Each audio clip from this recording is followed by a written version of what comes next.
नमस्कार प्रेक्षकांनो, मालिकेच्या पुढील काही भागांमध्ये आपल्याला खूपच जबरदस्त असा ट्विस्ट पाहायला मिळणार आहे. कारण आता सगळी प्रॉपर्टी ही सारंगच्या नावावरून काढून घेतलेली आहे. म्हणजे त्याच्या नावावर थोडंफार शेतजमीन वगैरे जे होतं ते काढून घेतलेलं असतं आणि मग आता सारंग हा फकीर झालेला आहे. म्हणजे सारंग आणि ऐश्वर्याच्या हातामध्ये फक्त कटोरा देणंच बाकी आहे. बाकी सगळं तर आता हे ऋषिकेशचंच आहे. कारण ते ऋषिकेशच्या आईचं आहे, तर ऑब्व्हियसली ते त्याचंच असणार आहे. त्याच्यापासून कोणीही हिरावून घेऊ शकत नाही. कारण ती जी प्रॉपर्टी आहे ती त्याच्या आईच्या माहेरून आलेली आहे आणि त्याच्या आईने मृत्यूपत्रामध्ये तसं सांगितलेलं आहे की ह्या सगळ्या प्रॉपर्टीचा वारस हा माझा ऋषिकेशच असणार आहे. त्यामुळं कोणी काहीच करू शकत नाही. काहीही झालं तरीही या सर्व गोष्टी ज्या पद्धतीनं घडत आहेत त्या अशाच आहेत. त्यामुळं आता ऐश्वर्या आणि सारंगची वाट लागलेली असते. कारण आजीने येऊन सांगितलेलं असतं की ही सगळी जी प्रॉपर्टी आहे ती आता काढून घेतलेली आहे आणि त्यामुळं इकडं सगळ्यांनाच खूप मोठा धक्का बसलेला असतो. आणि त्यासोबतच आपल्याला पाहायला मिळतं की आता ऋषिकेश आणि जानकी यांनी आता कंपनी टेक ओव्हर केलेली आहे. म्हणजे सुमित्रा एंटरप्राइजेस ही बुडीत निघालेली होती. सुमित्रा एंटरप्राइजेस ही बुडालेली आहे आणि त्यासोबतच आता महत्त्वाची गोष्ट आहे ती म्हणजे जानकी एंटरप्राइजेससाठी ऑफिस हवं आहे. लीगल ॲडवायझर म्हणून अवंतिकाची निवड झालेली आहे. त्यासोबतच जानकी एंटरप्राइजेस जी आहे ती आता ज्या पद्धतीने मोडीच निघालेली आहे त्यामुळं जानकी एंटरप्राइजेसला टेक ओव्हर करणंही तेवढंच गरजेचं आहे आणि म्हणूनच या सर्व गोष्टी घडलेल्या असतात.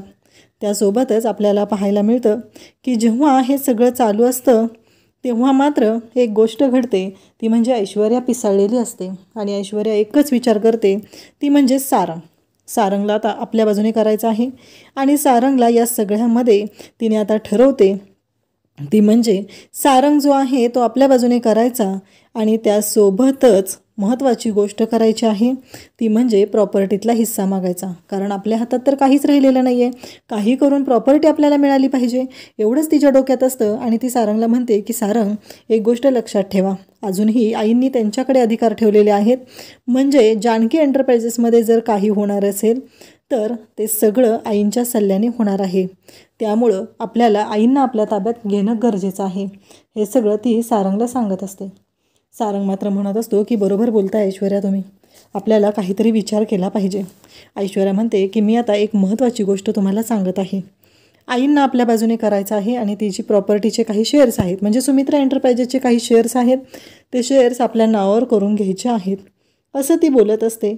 आणि त्याचबरोबर तिचं असं म्हणणं असतं की काही झालं तरी आईंकडून ही गोष्ट करावीच लागणार आहे.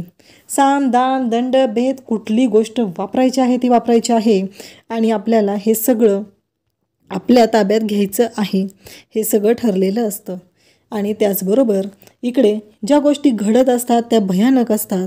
कारण काहीही झालं तरीही महत्त्वाची गोष्ट असते ती म्हणजेच आता या सर्वामध्ये आता जानकी त्याचबरोबर ऋषिकेश यांना यातलं काहीही माहिती नसतं. जानकी ऋषिकेश या दोघांनाही खूप मोठा धक्का बसलेला असतो. कारण जे ऐश्वर्याने कांड केलेलं असतं ते इतकं भयानक असतं त्याबद्दल त्यांना काहीच माहीत नसतं. सारंग मात्र बायकोचा बैल तो आता पुन्हा ऐश्वर्याच्या त्या बोलण्यामध्ये आलेला असतो आणि त्याने ठरवलेलं असतं की आता काहीही झालं तरीही ह्या ऐश्वर्याची साथ सोडायची नाही. हे त्याने ठरवलेलंच असतं. कारण त्याच्यासाठी ऐश्वर्या किती महत्त्वाची आहे हे आपल्या सर्वांना चांगलंच माहिती आहे आणि त्यामुळं त्या गोष्टींचा विचार तशाच पद्धतीने त्याने केलेला असतो. त्यासोबतच आपल्याला पाहायला मिळतं की आता ती सांगते की आता घरी कोणीच नाही आणि कंपनीचं ओपनिंग झालेलं आहे. त्याचबरोबर आई पण आपल्यासोबत आहेत. त्यामुळं आत्ताच आपल्याला विचार केला पाहिजे असं म्हणत तिने आता बोलते ती म्हणजे चला आत्ताच्या आत्ता आपल्याकडे आईंकडे गेलं पाहिजे आणि आईंकडून आपण ते सगळं जे आहे ते आपल्या नावावर करून घेऊया. हा सगळा प्लॅन ठरलेला असतो आणि तशा पद्धतीनं दोघंही आता सुमित्राशी बोलायला जातात. सुमित्रा मात्र म्हणत असते की तुम्ही चुकताय दोघंही. काही झालं तरी ते ऋषिकेशच्या आईचं आहे आणि त्याच्या आईने त्याच्यावर नावावरती केलेलं आहे. तेव्हा मात्र यांचं असं म्हणणं असतं की बरोबर आहे तुमचं, ऋषिकेशच्या आईचं आहे हे सगळं आम्हाला पटत आहे. पण एक गोष्ट तुम्ही विसरताय. तोही म्हणत असतो की आई, इथे सावत्रपणाची वागणूक तर तू मला देत आहेस. तेव्हा मात्र सुमित्रा म्हणते मी कसली सावत्रपणाची वागणूक देते. त्यावेळेस ऐश्वर्या म्हणू लागते पण तुम्ही विसरताय की सारंग तुमचा मुलगा आहे. तेव्हा सुमित्रा म्हणते, मी काहीच विसरत नाही आहे. सारंग माझा मुलगा आहे. जी प्रॉपर्टी आमची नाही आहे तर त्या प्रॉपर्टीवर आम्ही कसा अधिकार गाजवणार आहोत? कारण ते सगळं ऋषिकेशच्या आईच होतं. तू जो गोंधळ घालून ठेवलेला होता तो भरपूर होता आणि त्यासोबतच तू आत्तापर्यंत जे काही कांड केलेलं आहे तेही चांगलंच मोठं आहे. कारण तू प्रत्येक वेळेस सारंगला आमच्या विरोधात भडकवलेला आहे. त्यावेळेस सारंग म्हणत असतो की आई, मी तुला सांगत आहे, आत्ताच्या आत्ता या पेपरवरती सह्या कर आणि ही प्रॉपर्टी माझ्या नावावरती कर. तेव्हा मात्र इकडे सारंग जेव्हा ते बोलत असतो तेव्हा सुमित्रा म्हणत असते की मी नाही करू शकत. एकतर तुला बँक करप्ट म्हणून घोषित केलेलं आहे. जर का मी ही प्रॉपर्टी तुझ्या नावावर केली तर एक मोठा प्रॉब्लेम होणार आहे. तेव्हा सारंग म्हणत असतो, काय प्रॉब्लेम होणार आहे? सुमित्रा म्हणत असते, तो जो सावकार आहे तो येणार आणि तुझ्या नावावर असलेली सगळी प्रॉपर्टी घेऊन जाणार. कारण तू 5 कोटी रुपयाचं कर्ज तर काढलेलं आहेस ना त्याच्याकडून. मग त्याचं काय करायचं आहे? तो विसरलास का तू? 5 कोटी रुपये कुठं घातले, काय केलं, आम्हाला काहीच माहीत नाही आहे. पण एक गोष्ट मात्र तू केलेली आहे ती म्हणजे 5 कोटी रुपये कुठे कुठे वाया घालवलेले आहे त्याचा विचार कर. हे सगळं सुमित्रा बोलत असते. तेव्हा मात्र सारंग म्हणत असतो की नाही आई, तू ऐकणार नाही आहेस ना असं, आता बघ मी काय करतो, असं सुमित्रा बोलत असते. सुमित्राला सारंग बोलत असतो आणि सारंग म्हणत असतो की काय करायचं? ऐश्वर्या म्हणते की आईंना आता पकडा तुम्ही, मी त्यांचा सह्या करायला लावते.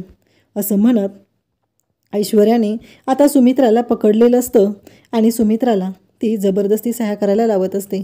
त्या झटापटीमध्ये सुमित्राला ते दोघंही ढकलून देतात आणि सुमित्रा तिथे पडते. त्या क्षणी त्यांना भीती वाटू लागते. सुमित्राच्या डोक्याला लागलेलं असतं आणि सुमित्रा आता ओरडायला सुरुवात करत असते. सुमित्रा जोरजोरात ओरडत असते कारण या दोघांनी जे कांड केलेलं असतं ते इतकं मोठं असतं. यांना भीती वाटायला लागलेली असते की आता काय होणार.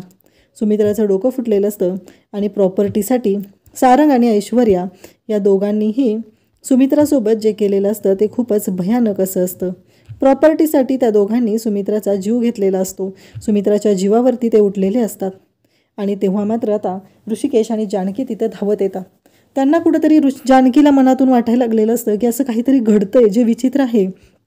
असं म्हणत ते दोघंही धावून आलेले असतात आणि त्या दोघांनाही खूप मोठा धक्का बसलेला असतो. कारण तिथं आल्यानंतर ते पाहतात सुमित्रा तिथं पडलेली असते, तिला लागलेलं असतं आणि त्यासोबतच सुमित्राकडून त्यांनी सह्या घेण्यासाठी आणलेले जे पेपर असतात ते पेपरही तिथेच असतात. ते सगळं पाहिल्यानंतर ऋषिकेश आणि जानकी यांना खूप राग येतो. तर जानकी म्हणते की आत्ताच्या आत्ता मी पोलिसांना फोन करणार आहे. आत्तापर्यंत मी ह्या ऐश्वर्याला प्रत्येक वेळेस माफ करत गेलेले आहे, पण आता नाही. ही जर माझ्या आईंच्या जीवावर उठणार असेल तर मी अजिबात हिला माफ करणार नाही. तेव्हा सुमित्रा पण म्हणत असते की हो जानकी, हिला अजिबात माफ करायचं नाही. मीच आता पोलीस स्टेशनला फोन करणार आहे आणि हिच्या विरोधात कंप्लेंट नोंदवणार आहे. असं म्हणत आता सुमित्राने पोलिसांना कॉल केलेला असतो आणि कंप्लेंट केलेली असते आणि त्याचबरोबर सांगितलेलं असतं की हिने माझ्या जीवावर उठून हे सगळं केलेलं आहे. आणि त्याचबरोबर आता ऋषिकेश भयानक चिडलेला असतो आणि ऋषिकेशला खूप राग आलेला असतो. ऋषिकेश म्हणत असतो की आज जे झालेलं आहे ते खूप अति झालेलं आहे. आतापर्यंत सारंग प्रत्येक वेळेस मी तुला माफ करत होतो, पण आज तू माझ्या आईच्या जीवावर उठलेला आहेस. आज माझ्या आईच्या जीवाशी खेळलेला आहे. हे ऐकल्यानंतर खरं तर सुमित्राला त्याचबरोबर जानकीला दोघांनाही खूपच छान वाटत असतं.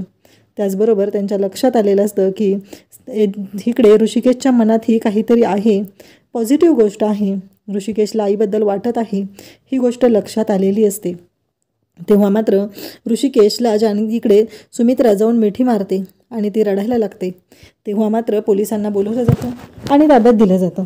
त्यावेळेस ऋषिकेश म्हणत असतो की सारंग आजपर्यंत तू खूप लहान आहे म्हणून आम्ही तुला खूप समजून घेतलेलं आहे, पण आता नाही, खूप झाले. आता मी यापुढे सहन करणार नाही. आत्ताच्या आत्ता या घराच्या बाहेर व्हायचं आहे, कारण हे घर माझ्या मालकीचं आहे, एवढं लक्षात ठेव.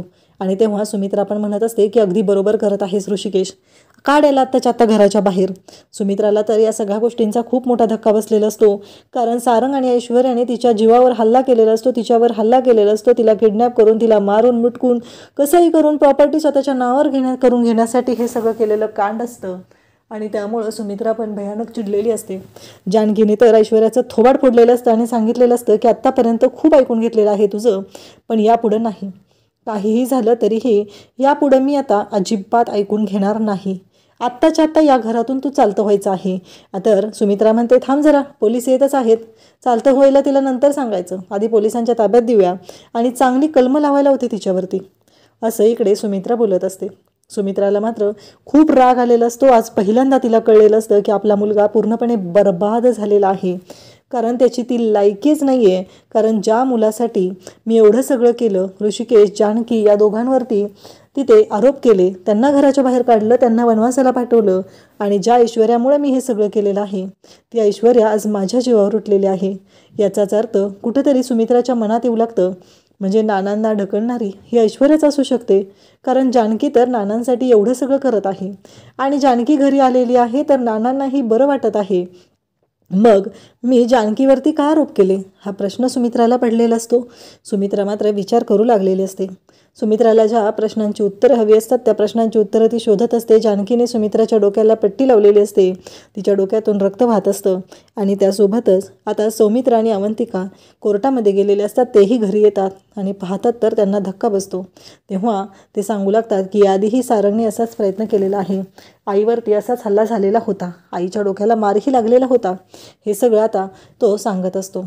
तेव्हा मात्र इकडे आता नानाही तिथं असतात. नाना म्हणत असतात की आजपर्यंत प्रत्येक वेळा या गोष्टी अशाच पद्धतीनं झालेल्या आहेत, प्रत्येक वेळेस आपण त्यांना समजून घेण्याचा प्रयत्न केलेला आहे, पण नाही, आता यापुढे अजिबात समजून घेतलं जाणार नाही, हे सगळं बोललं जात असतं.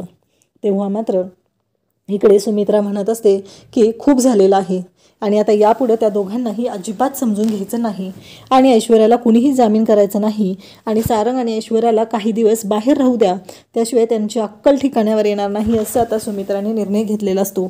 ऐश्वर्याची तर वाटच लागलेली असते, तिला कळायचं बंद झालेलं असतं, कारण करायला गेलो एक आणि झालं भलतंच, असं तिच्या बाबतीत घडलेलं असतं. आणि ती मात्र आता तिच्याकडे बोंबलण्याशिवाय काहीच पर्याय नसतो, कारण तिने जे कांडच केलेलं असतं ते इतकं मोठं असतं की त्याची शिक्षा ही तिला मिळतच असते. त्यासोबतच आपल्याला पाहायला मिळतं की नाना त्याचबरोबर घरातील सर्वजण जानकी ऋषिकेशकडे पाहत असतात, कारण त्यांनी आज जी गोष्ट केलेली असते ती खूपच मोठी असते, कारण त्यांच्यामुळंच आज कुठंतरी ह्या गोष्टी घडणार असतात. त्याचवेळी आपल्याला पाहायला मिळतं की जेव्हा हे सगळं घडत असतं तेव्हा मात्र सुमित्राला धक्का बसलेला असतो. ज्या पोटच्या मुलाला आपण जीव लावत होतो, पण त्यानेच आपल्यावरती एवढा हल्ला केलेला आहे, आपल्या बाबतीत तो चुकीचा वागलेला आहे, आणि आज काहीही झालं तरीही हे सगळं जेव्हा घडत आहे तेव्हा आता नानांना त्याचबरोबर सुमित्राला ऋषिकेशचा अभिमान वाटू लागतो. आणि मग सुमित्रा म्हणते की ऋषिकेश माझा सावत्र मुलगा नाही आहे, तर त्याने माझ्या पोटी पुढील मला जेवढे जन्म मिळतील तेवढे जन्म त्याने माझ्या पोटी जन्म घ्यावा अशी माझी इच्छा आहे. आता ऐश्वर्याला जेलमध्ये पाठवलेलं आहे, सारंगला घराच्या बाहेर हकलून दिलेलं आहे, आणि ऋषिकेश आणि जानकी यांनी दोघांनीही सुमित्राचा जीव वाचवलेला आहे.